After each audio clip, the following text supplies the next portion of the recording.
Welcome, everybody, to Innate Interviews. I'm your host, Dr. Haig John, and I'm excited to have my friend and amazing researcher, Dr. Brian Hooker, who is the lead researcher for Children's Health Defense.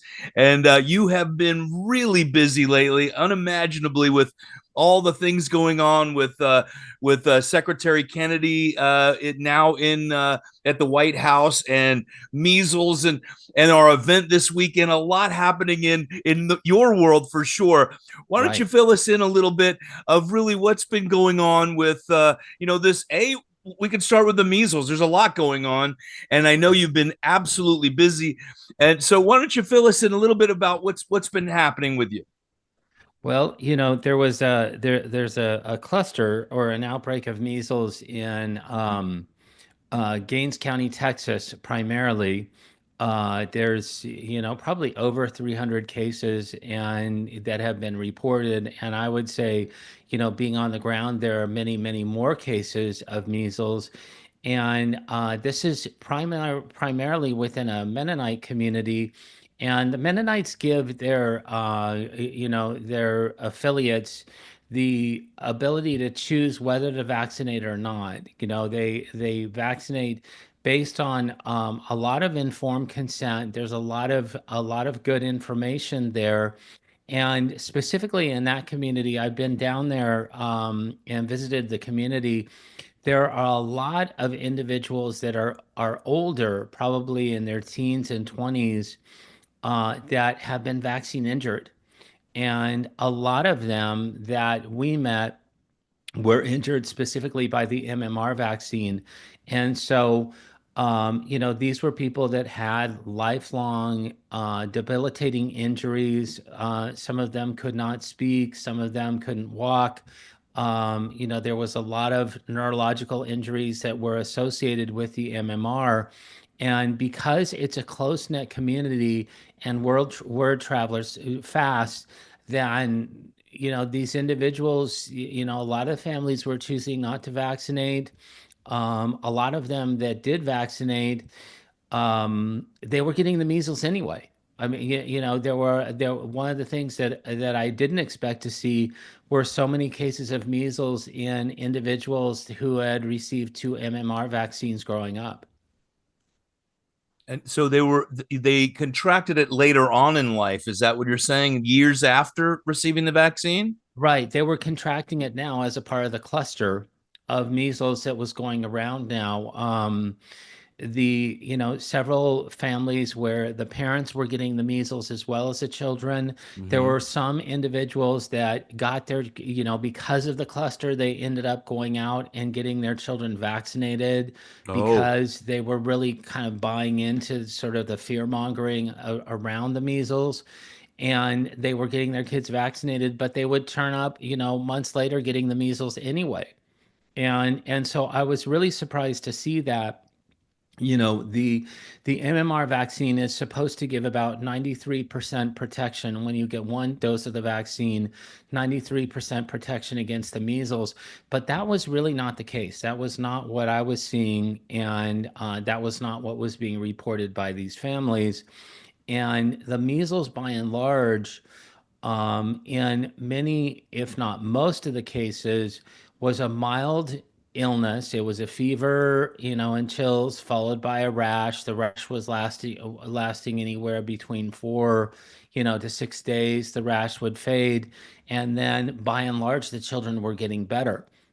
Some of them that were experiencing problems with breathing, then we're getting breathing treatments by Dr.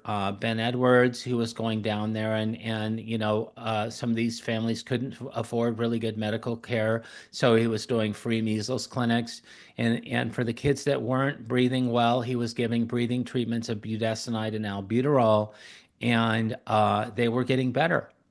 And it was very effective. It's something that these doctors learned in COVID, that if somebody was having trouble breathing, that getting these steroids in their system was helping open up their lungs, open up their airways, and they were breathing better. And so by and large, they were having really, really good success with, with the children that weren't breathing well, recovering them. And they were even recommending to the local hospitals, hospitals up in Lubbock, Texas, that they do these treatments. And the kids that were getting the treatments, the hospital was reluctant, unfortunately. But when they were getting the treatments, the kids were getting better and they were being released. Well, that's really good news. It's very encouraging. Um, just recently, I posted a video we went through. Dee Dee Palmer wrote in 1910 about measles, Right, and so I had to read his portion of it. And really, he says it's mild flu type of symptoms, making right, some mucus, coughing, and those type of things, fever. Uh, similar to some other issues. And, he gave us as a chiropractor, look for a certain vertebra. It's very likely that area goes, to the spleen part of the immune system, right, inflamed, adjust them, keep them, well hydrated and keep their nerve system clear. And then, moves on, spends one page about it. right. So, a lot of this hype out there, what would you say to parents? Because no matter the parent, we decide not to do the schedule that's been put out in front of the American public. We've decided to do this, but now there's so much fear mongering. What would you say to the parent to that is it's on the fence? We want to keep our children well. We're a little fearful. We're new to this the vaccine thing. What would you say to that parent? Well, I think that you're really taking more of a risk by getting your child the MMR vaccine than you are by having them contract the measles. And the slight possibility that you're going to contract the measles in the area and any type of issues associated with that are very, very underwhelming compared to the amount of damage that I've seen the MMR vaccine do. The MMR vaccine has never been appropriately tested. It's never been tested against a placebo control within the age group that it's now being recommended for. In Texas, they're now recommending that children as young as 6 months of age get the MMR vaccine, and that's absolutely unheard of. It's a live virus vaccine, triple live virus, three live viruses. And we also do not know exactly how much virus they're putting in the vaccine vials. This is a revelation of a recent whistleblower from Merck who, because the FDA was getting after Merck because the mumps portion of the vaccine was degrading very, very quickly, then Merck just decided, well, we'll take matters into our own hands and we'll boost the level of virus of all three of the pathogens that are in the vaccine, measles, mumps, and rubella. And it's been the amount of virus that's in that vaccine has never been tested for safety in any population whatsoever. Yet they're giving it to babies down to 6 months of age. We know that from the CDC whistleblower from about 10 years ago that the MMR vaccine will disproportionately injure African American males. Right. That came directly out of the CDC in Atlanta. They tried to bury it and cover it up, but the CDC whistleblower, William Thompson, was very clear about that.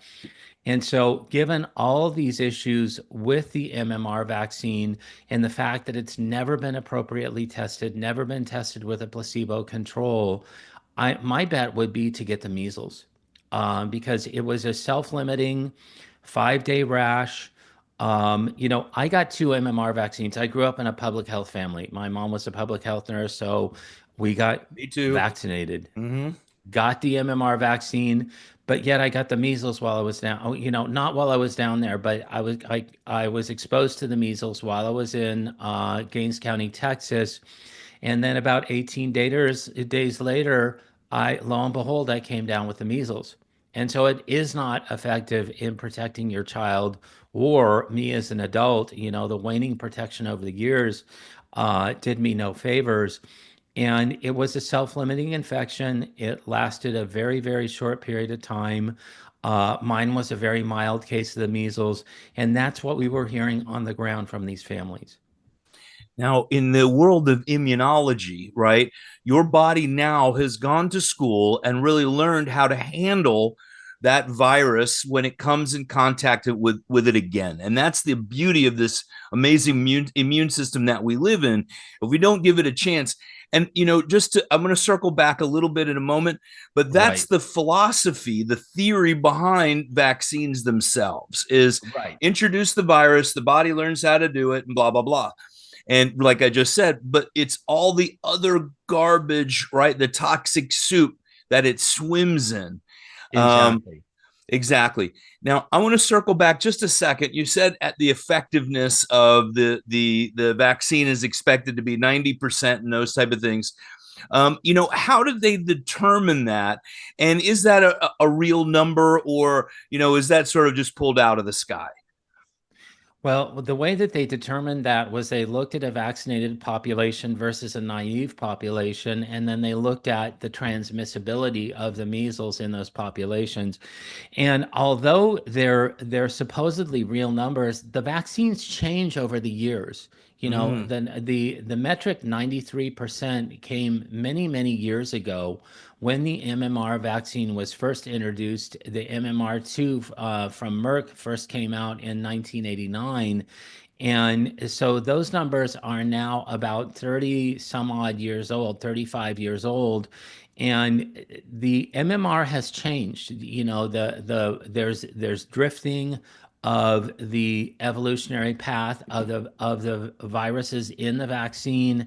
And so, as they're being, going through the biotech processes in order to formulate the vaccine, the viruses change. And I believe the level of protection is waning, because the more that you take that out of a human body and the more that it's replicated in chicken eggs, which is the way that it's replicated, the further and further it gets away from wild type measles, and the further the protection, immunologically, it does not look like the original virus. And so you're not going to get protection from the original virus. the immune system doesn't know how to recognize something that's artificial. Right. Is that what you're saying? It's like the GMO. Exactly. The body doesn't know how to digest GMO food, right? Same thing Exactly. with the shots and so forth. Would you Right. agree? Right. My wife, she's from Brazil, and then coming into the Hmm. United States to get her citizenship, they were forcing that the MMR on her. It was the only one that they were forcing on her, and Right. her. I thought it was so much pressure for that. We tried to opt out of it. We did everything we could, and she finally gave in and did it. And we did a massive detox for it. One of the things I was concerned about, and I don't know if I read this article many, many years ago, that it actually makes genetic changes that we see. Like if a grandfather was given the MMR vaccine, they would see a genetic change in the grandchild, possibly. Is that have you seen that before? Have you read anything about that or anything to lighten us on? Well, it certainly could happen, because you're dealing with these different viruses within the MMR. You're dealing with RNA vaccines and DNA vaccines, so you're directly injecting exogenous viral material into your body, and so those have genetic sequences in them that are associated with them. We don't really inject DNA or RNA in our bodies otherwise. I mean, that's just not a natural process. It's very, very artificial. And so, therefore, the intervening genetic sequences can disrupt the genetic code. They can cause epigenetic changes as well. And so, when that happens, then the ramifications then can be anything from mutational effects, birth defects, to things like cancers, because we know that DNA mutations do invoke and do cause certain cancers. And so I get concerned about that. We also know that the polio vaccine had genetic elements from a simian virus, a chimpanzee virus called simian virus 40. That's associated with certain types of cancers as well. And so, yeah, you're looking at genetic changes that can persist if it gets into the germ lines. If it gets Yeah. in, gets into sperm and egg, then it can persist for generations. And to me, that's where it really starts getting even scarier in a way. And it's like we have been in this soup for One of my mentors, Dr. Pasquale Sarasoli, he'd be about Right. 112 years old now, or somewhere around there, and he was wounded when with a vaccine at 3 years old, Wow. and he was diagnosed with vaccine induced encephalitis, where his brain swole. And he was very ill too. The story, he was very ill till he was in his teens and found a chiropractor that saved his Hmm. life and vowed to teach us all, the things that saved his life. And so Wow. it's not a new thing that we're dealing with. We're talking generational, and of making actual genetic changes.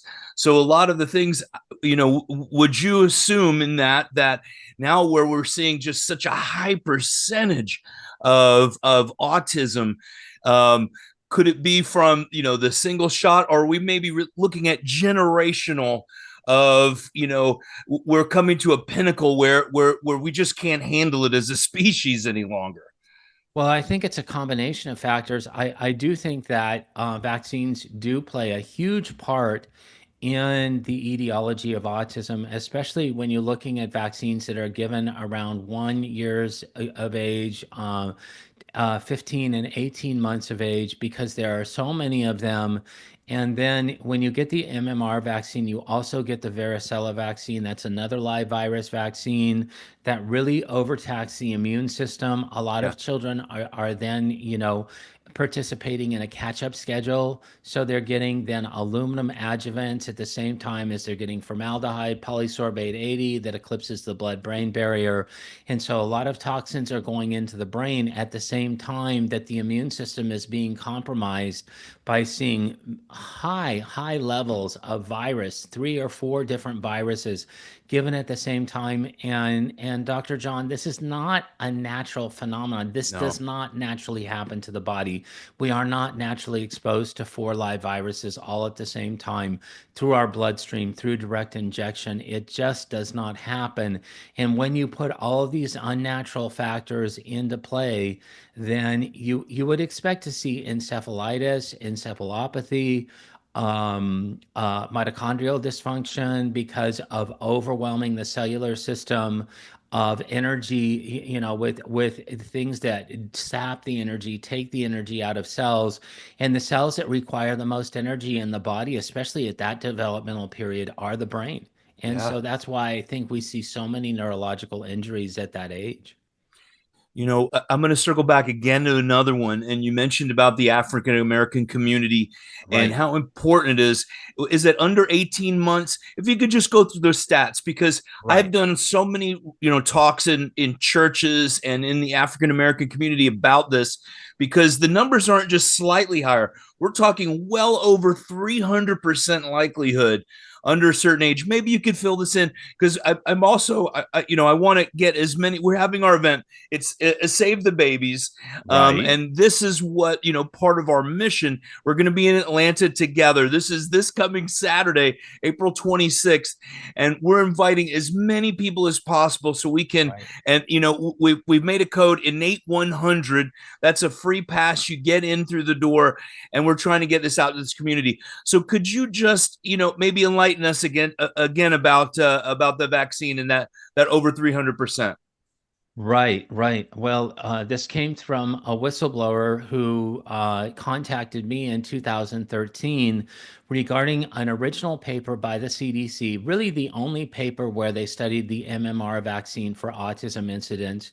And what they found, when they did the analysis correctly, was that African American males that received the MMR on time, that's anywhere between 12 and 18 months of age, were 386% more likely, so over 3 times more likely to get an autism diagnosis than those African American male children that simply waited until they were 3 years or older to get their first MMR vaccine. So on time, 386% more likely to get an autism diagnosis versus those that waited. And it would be even worse if they had looked at individuals that had never gotten the vaccine in the first place, because we know that I've talked to families where they've delayed the MMR vaccine. There still is a possibility of getting autism. There's still a risk of getting autism, and in that in that scenario. But these children were getting autism at a much, much higher rate, and it was specific to African American males. That's an amazing statistic that should literally be posted everywhere. Right, All of them should be. And, that's what's wonderful about your book of how well you lay things out. You have it, properly documented, peer review, charts for us visual learners. You have it all laid out so well. And it's easy to talk to grandma that's trying to force this on grandchild and say, right, look and read the stats, grandma or grandpa or whomever. I've got the same thing of grandma going to tell their child, please don't vaccinate this your newborn. So thank you for putting that amazing book together. We'll have plenty of those for sale. You can right. also get them on Amazon. um, you know the revolution, my part in this, and it's something I've seen with children. I've been a infant centric type of chiropractor since the beginning of practice, and we've seen so many injuries, from brachial plexus injuries to cerebral palsy to all sorts of things, and birth trauma leading to death. I mean, it's horrendous. Mhm. So I see it as the other epidemic, and really is, we even see these injuries that didn't necessarily wound someone at very early or didn't recognize that, but we're seeing issues later on in life from upper cervical and cervical injuries from a traumatic birth. And that's Right, usually using mechanical means to pull out, vacuum extraction, all different things. Well, we're talking about crushing the brainstem. So we talk about, you think about a combination. A baby has just gone through one of the most roughest births, hmm, emergency cesarean section, pulled out like a chicken from its neck, and then right, goes immediately. You think about that, baby's been wrapped up with mommy for 9 months in the most beautiful environment possible, and then to the most traumatic environment possible, and then all the needles start, right? right, From that moment on, wow, from going to absolute flight or flight and then giving all this stuff to an immune system that has never been to school. Every right, child, every baby, they put things in the mouth to learn the environment. What's the dust from the cat and the dog and the viruses and bacteria, which are extremely important. And what people don't realize, we have streptococcal virus on us, we have staphylococcal virus, and all the coccal viruses all over us all the time. right, It's the balance and the health of the host that's most important, and that comes from the Theobald Smith's equation on disease and the transmission of that. And so people should look some of these things up and really get involved and understand the germ theory, how incorrectly it's been brought to our society. And right. there's a great book called it's Bouchamp or Pasteur, and I recommend that one for people. And you understand where we've lit, where we are in this Louis Pasteur world, is we try and fight everything on the outside, but really it's the host that's most important. Get the body stronger. So that's what my mission has been for more than 20 years, 21 now. And Right. is saving babies. And I always say we all have that baby inside of us. We've all gone through this. I was born in 1969. As soon as my mom went into labor, they knocked her out, and then Right. she's holding a baby. She has no idea. I'm sure it was a forceps birth. Right.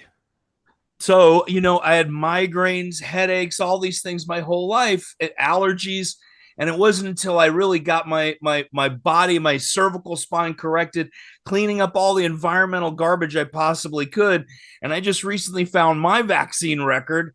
And my father was Right. internal medicine, and it wasn't extensive, but it's a full little yellow pages, and it's full. We didn't miss a single one. I wish I would have had none. So Right. we've got to Right. fight. And but the process. What do families? What do you think they're going to get from this weekend, from your talk? And what do you have to offer? What are we going to see from Dr. Brian Hooker on Saturday? Well, I want to present an alternative viewpoint because we do not know what the health of the unvaccinated is anymore.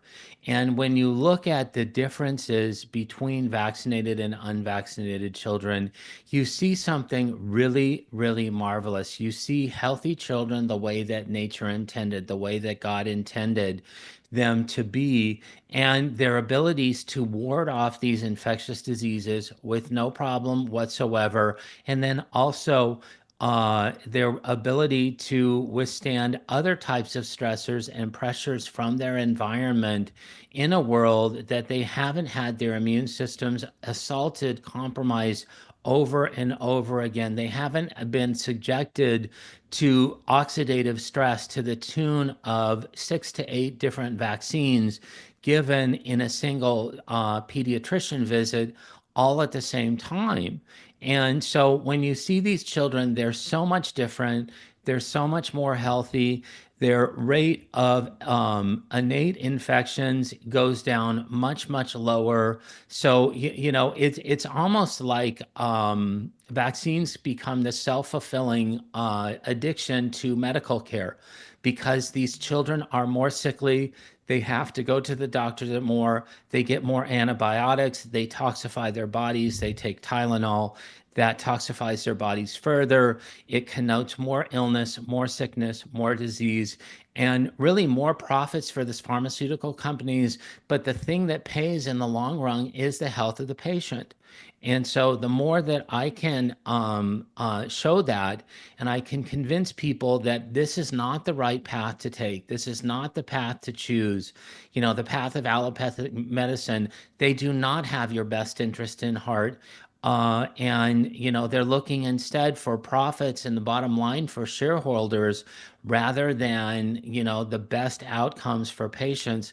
And more people are waking up, Yes. because of the COVID era and because of the pharmaceutical industrial complex overplaying their hand. Then more and more people are seeing, oh, well, they give a shot that they knew that didn't prevent transmission or infection. And so why did they do that? If it wasn't for our best interest in mind, what do we see when we peel back that really thin veneer, behind all the profit taking by Pfizer and Moderna and the other vaccine manufacturers, on the backs of these poor children. And so I really want to offer an alternative viewpoint and an alternative way where people can address these issues. They can address, infectious disease from a healthy immune standpoint, and they can see what that looks like. Well, and we thank you for that very much so. We refer your book to so many of our parents because I'm a like I said, I'm a pediatric chiropractor and adults as Right. well. And I teach in infant and newborn adjusting because I would love to see chiropractors adjusting, newborns at birth and Right. clearing the nerve system so the system can be more at ease. That's what I'm trying to do, to help babies in my way, birth trauma and those things. And then, of Right. course, after these vaccine wounds, the whole system goes into chaos. I can't tell you how many children I have gotten that have come into my office, parents freaked out, bright red, band-aids on each thigh, one on each arm. They got Right. a thing up the nose and a thing down the throat, and the baby hasn't stopped screaming in 2 days. Right. And what do we do, and so how we're helping parents, what do you do? And so that's where we've started some of the programs, that education and teaching in the public, teaching professionals, and then moms and dads as well. My other Mhm. thing really is also empowering the whole family.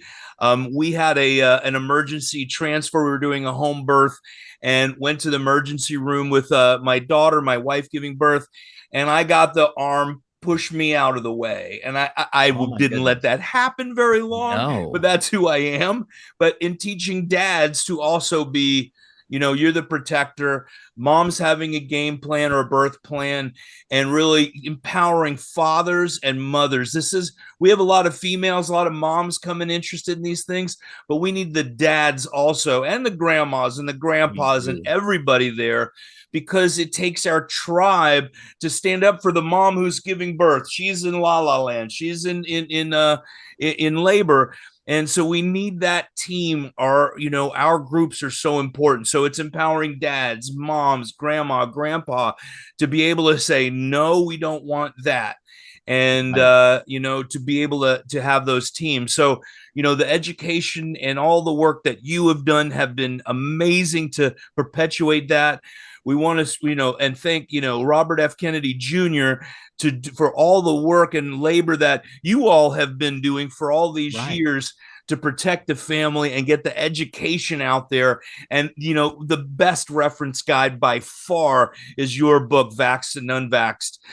So we really appreciate your hard work and the time away from your family and all the hard work that even just caring for your own family. Your son's an adult autistic vaccine wounded child. Am I correct? Right. Or That an is adult? correct. He's Mm-hmm. an adult. He's 27 years old, and although he's doing well, he is still a non-speaker. He's nonverbal, so we use a modality called spellers, and he also has a fragile system. I mean, once these systems go out of equilibrium, it can be very, very difficult to bring them back into equilibrium. And we've gotten chiropractic care, we've gotten natural care.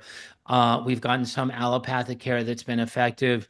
We've done a mixture, and it takes the entire family. It's an entire family endeavor, from mom and dad to grandparents to aunts and uncles and so forth, to come around the families with these wonderful special children, to be able to get them the best trajectories that they have. And one of the things that I appreciate so much about Secretary Kennedy is that he recognizes that it's not about just preventing more of the cataclysm from happening, but it's about the government going back and cleaning up its mess.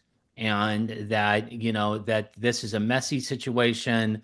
We have a society that is very, very sick. We need to get it better. And I think that he has a lot of solutions. Obviously I've worked with him for 10 years.